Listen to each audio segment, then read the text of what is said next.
తమకు సంబంధించిన 16 ఎకరాల 32 గుంటలను కొందరు వ్యక్తులు అక్రమంగా పట్టా చేయించుకున్నారని గోరికొత్తపల్లికి చెందిన ఉటుకూరి మురళీధర్ రావు భాగ్యలక్ష్మి దంపతులు ఆరోపించారు. గోరికొత్తపల్లి మండలం కోనరావుపేటలో 33 సర్వే నెంబర్లో తమ అత్తగారికి 16 ఎకరాల 32 గుంటల భూమి ఉందని ఉటుకూరి మురళీధర్ రావు తెలిపారు. ఎన్నో ఏళ్లుగా మోక మీద ఉండి వ్యవసాయం చేస్తున్నామని మురళీధర్ రావు దంపతులు తెలిపారు. కరోనా సమయంలో తమకు తెలియకుండా దొంగ పట్ట చేయించుకుని ఇప్పుడు తమని ఇబ్బందులకు గురి చేస్తున్నారని వారు ఆవేదన వ్యక్తం చేశారు. తమ భూమిని అక్రమంగా పట్ట చేయించుకున్న వారిపై చర్యలు తీసుకోవాలని మురళీధర్ రావు దంపతులు కోరుతున్నారు. నా పేరు మురళీధర్ రావు, గోరికొత్తపల్లి మా అత్తగారు ఉంటారు. ఇది మేము ఈ గోరికొత్తపల్లి కోనరావుపేట ఇప్పుడు గోరికొత్తపల్లి మండలం అయింది. కోనరావుపేట గ్రామంలో మావి 16 ఎకరాల 32 గుంటలు ఉంది. ఇవి మా మామగారి బాబద్ది. ఇప్పుడు మా ఈమె అక్కడ వాళ్ళ అమ్మాయి వాళ్ళ బిడ్డ. అయితే మేము దాదాపు 1978లో ఇవి కొనుగోలు చేశాము. దాని ఎవిడెన్స్ కూడా పూర్తి మా దగ్గర ఉన్నాయి. అప్పుడు సైజ్ షాప్ దగ్గర మేము కొన్నాము. అది ఉర్దూ పేపర్లో మాకు అమ్మినట్టుగా రాశారు. దాని తర్వాత దాని ట్రూ కాపీ కూడా మేము తీసాము. ట్రాన్స్లేషన్ చేసి ఇంగ్లీష్ ద్వారా మేము అది ఆ భూమి ఎవరిదని చెప్పేసి మేము కూడా మేము 10-15 సంవత్సరాల నుంచి కూడా తిరుగుతున్నాము. మా యొక్క ఈ యొక్క 16 ఎకరాల భూమి కూడా దాదాపు ముగ్గురు వ్యక్తులు, ఒకళ్ళు శ్రీలత దేవేంద్ర రెడ్డి అని హనుమకొండలో ఉంటారు. గతంలో పోచంపల్లి ఉండేది అనమాట. ఆయన 5 ఎకరాలు ఆక్యుపై చేశాడు.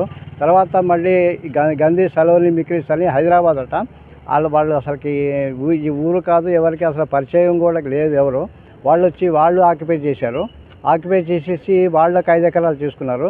తర్వాత ఈ గోరికొత్తపల్లి లోకల్ ఉన్న కట్ల నాగరాజు ఆయన ఒక 5 ఎకరాలు చేసుకున్నాడు అనమాట.